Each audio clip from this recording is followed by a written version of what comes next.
Well, the beaches of Daytona definitely have a big impact on NASCAR as a sport in general. And if you've ever been to Daytona, it's just like a different vibe that you get, especially going to the track. So I've always been interested in Daytona. It's one of my favorite tracks for sure.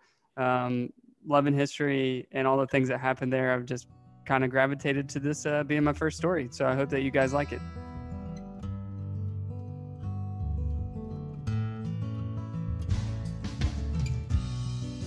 In Northeast Florida, there lies a beach town. Not too big and not too small, filled with high-rise hotels, a boardwalk, and an amusement park. A bit outdated, a boom in the 80s, leaves a lot of old and with a dash of new. Peeling paint and a bit of must can be found throughout. A prime that once was, or a town that likes a little bit of character. Stories of a college spring break, bike week, or a more wholesome family vacation can be found all over these hard sandy beaches. Imagine a beach filled with cars idling down in a slow line next to beachgoers.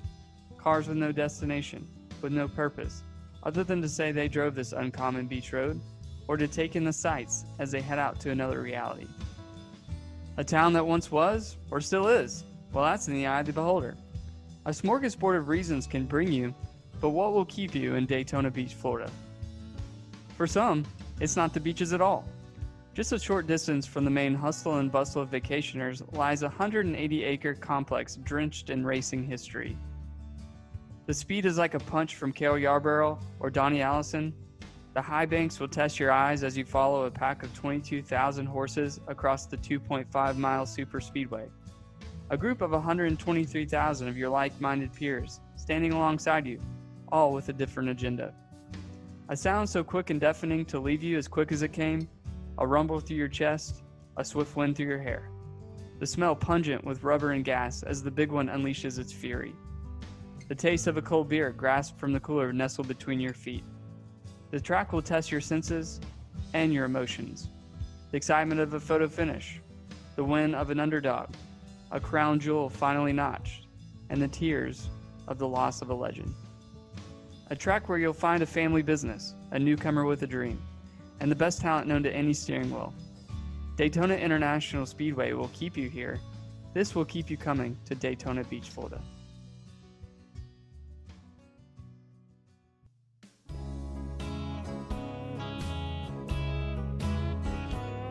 Have you ever found yourself on a long road trip, bored? You look around as you drive down the interstate through farm country and think, I wonder how fast this puppy will go. Your heart begins to race as you press the gas pedal to the floor. 90, 100, 110? Okay, that's enough, you think to yourself. And this may just be me, but that experience on a nicely paved interstate was still enough to make you think about the outcome had you hit a pothole. Now imagine that being on sand. Yeah, that'd be a bit riskier. In 1903, car enthusiasts and rich playboys brought their cars to the beaches of Daytona to do just that. The first record on the beach? 68 miles per hour. This was no record-breaking speed at the time, but in 1904, the first world speed record was made by William Vanderbilt in a Mercedes at a whopping speed of 92 miles per hour. The hard-packed sand was perfect for drivers who wanted to test the limits and try for a world speed record. Speed trials would be held on these beaches until 1935, when Sir Malcolm Campbell set the last record at 276 miles per hour in his 25-foot Rolls-Royce Bluebird. Campbell's car packed a 12-cylinder engine with 1,450 horsepower. Campbell was no stranger to speed records, and he'd set a total of 9 in his life. But the 30 years of speed trials at Daytona would come to an end as this yearly event was moved to the Bonneville Salt Flats of Utah. But the days of racing on the beaches of Daytona was only getting started. A 25-year-old Bill France Sr. was in attendance that spring day in 1935 when Sir Malcolm Campbell was setting the last land speed record. Mesmerized with the beauty of the area and also needing escape from the Great Depression, Bill and his wife moved there from Washington, D.C. to start their own service station.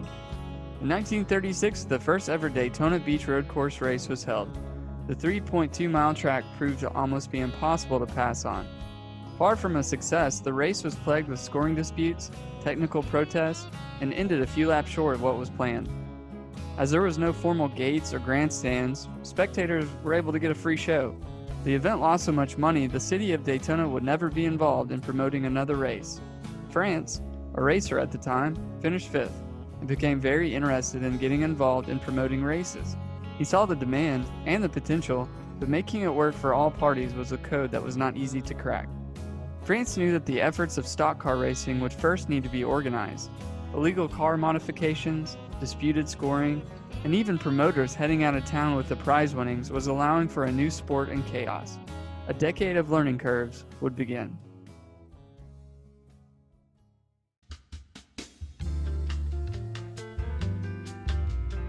Imagine walking into a smoke-filled bar in the late 40s. Men in suits, hats, and ties as wide as they were short.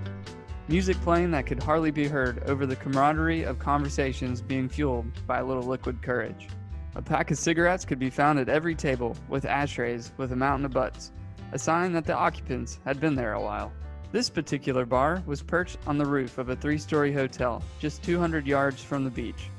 The Ebony's Club rooftop bar was filled with mechanics, drivers, car owners, promoters, and officials, all of which had a background in running a little shine at one time or another. This group of men were brought together by none other than Bill France Sr., and on a cool December night in 1947, talks would begin that would create legitimacy to a sport of stock car racing. After 69 days of conversations and ideas, NASCAR would be born at the Streamline Hotel.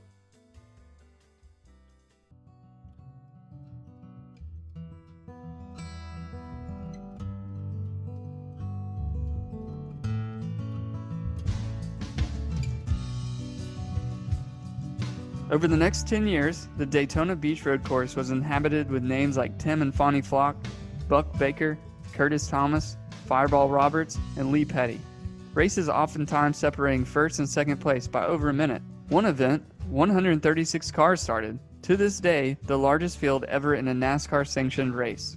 A track littered with broken cars and spectators just inches from the madness. For obvious reasons, the sport was growing, and France knew the days on the beaches were numbered. The beaches were also becoming primetime real estate as high-rise hotels began being built all up and down the beaches. In 1958, the final race was held on the beaches of Daytona, ending an era that had so much to do with the growth and organization of stock car racing in America today. In 1958, the first ever Daytona 500 would be held. The new facility, the brainchild of France, took years to be funded and built. This 2.5-mile tri-oval took engineering innovations to even pave this high-bank superspeedway. Enough dirt was taken to build a 20-acre lake in the infield, named Lake Lloyd, named after the man who gave France his first job. Today, the track is very much as it was in 1958, having only been repaved once. A track with storylines in every notch of the wall and every bleacher in the stand, but no doubt one of the most treacherous, as this track has taken Dale Earnhardt and Neil Bonnet along with 38 others. The facility's easily the nicest you'll find anywhere, and a name internationally known. A track that starts and ends the NASCAR season and brings countless other series a chance for drivers to test the limits of Daytona. While its location has moved 12 miles, Daytona Beach will forever be known for its roots in racing, speed, and creating the great sport of NASCAR. We thank you all for tuning in to the second installment of NASCAR Storied. If you would like to go back and hear the first one, Whiskey Bent and Title Bound, you can head to goingintightpodcast.com. You can also follow us on social media at goingintight_pod, or you can find us on any major podcasting platform.